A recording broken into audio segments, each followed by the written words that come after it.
Hi Emily, my name is Kristen and I'm a physical therapist. From the information you gave me, you are having a repetitive adductor strain and you do a lot of yoga and you're anxious to get back to running. Sometimes with yoga, the end range stretching can be detrimental to an injury that's trying to heal. So what I'm going to show you is 3 dynamic stretches. I don't want you to go into pain and I don't want you to go into the end range.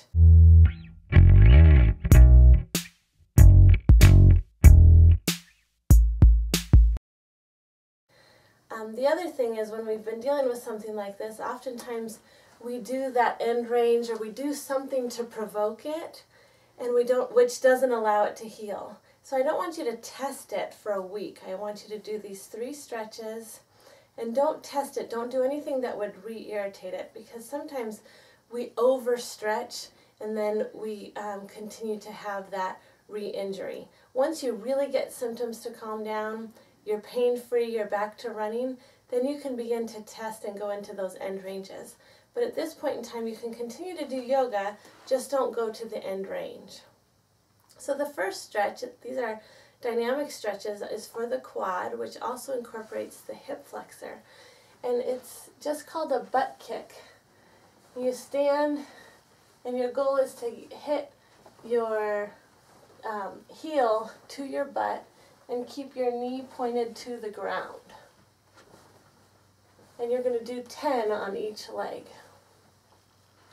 The next is a dynamic adductor stretch. So you're going to step about a little pat beyond shoulder width apart. You're going to lean to feel a gentle stretch, lean, and together.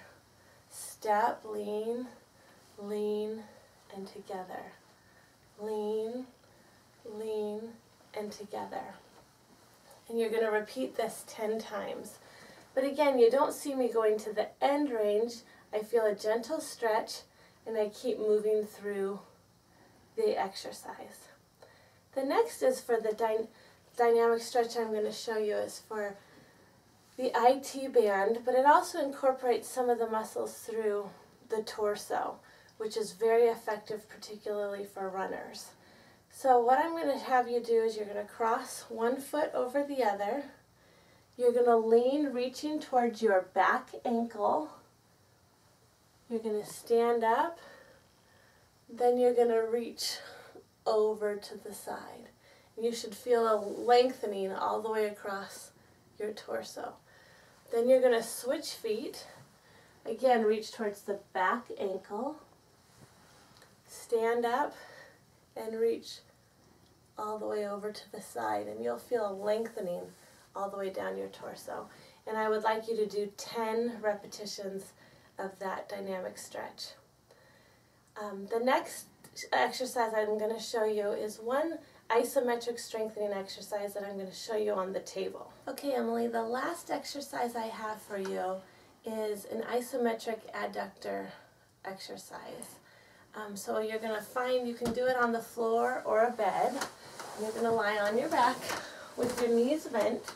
And I just took a towel roll, just any ordinary towel, and you can roll. You can use a ball as well, and you're going to squeeze, put it between your knees and squeeze. Squeeze about 50%. Don't try to squish the towel, but you want to hold it pretty good so you're engaging those adductors. Then you want to engage your lower abdominal muscles so your back stays flat, and while holding the adductor and your abdominal muscles, I want you to bridge. You're going to bridge up and down. And you're going to do 20 of these. And this is really good of strengthening here, the adductors, and getting your the symmetry between the two, since you keep re-injuring one side. And no pain should be felt. And you should do 2 repetitions of 15. Then the last thing I can suggest to you is massage is always good for a sore muscle. Don't go too deep. You don't want that deep massage that would re-tear a muscle. You want just gentle kind of circulation, get some of the, find the point that's irritated, massage it gently, and then use a cold pack. And I would massage and then follow it by a cold pack for 10 to 15 minutes. I hope that helps. If you have any further questions, please feel free to contact us. Be well.